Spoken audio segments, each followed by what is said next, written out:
हाँ, वो डिस्प्रेशन में चले गए हैं। काय में चले गए? पता नहीं, दवाई बिना खाए सोते नहीं है। नहीं, कहाँ चले गए फिर बताओ? डिस्प्रेशन में।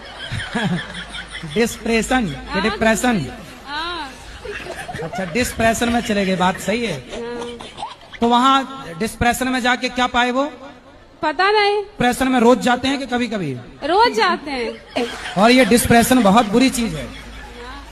तो ये गुरुजी। डिस्प्रेशन कहाँ आपके पड़ोस में रहती है?